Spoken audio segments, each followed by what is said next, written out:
और अगर dengue fever के ट्रीटमेंट के ऊपर, इलाज के ऊपर बात करें तो इसमें फर्स्ट लाइन जो ट्रीटमेंट, जो मेडिकेशन है वो यही है कि सिम्प्टोमेटिक। अगर आपको बुखार आ रहा है तो आपको बुखार की मेडिसिन दी जाती है, सिंपल पैनाडोल से भी आप ठीक हो सकते हैं।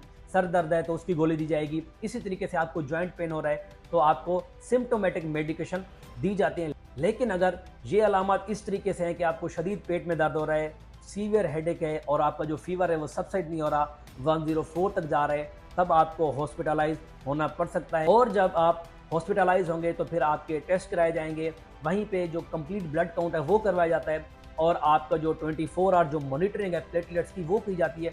ये देखा जाता है कि कहीं प्लेटलेट्स ज़्यादा गिर तो नहीं रहे। अगर आपके प्लेटलेट्स बेहतर होना शुरू हो जाएँ तो ये पॉजिटिव साइन होता है, तब आपको हॉस्पिटल से डिस्चार्ज भी किया जा सकता है। अगर आपके स्टेबल रहे तो फिर 24 आवर बाद उसको रिपीटेटिवली चेक किया जाता है। और अगर आपके प्लेटलेट्स कम हो रहे हो, मतलब कि आपकी जो हेल्थ है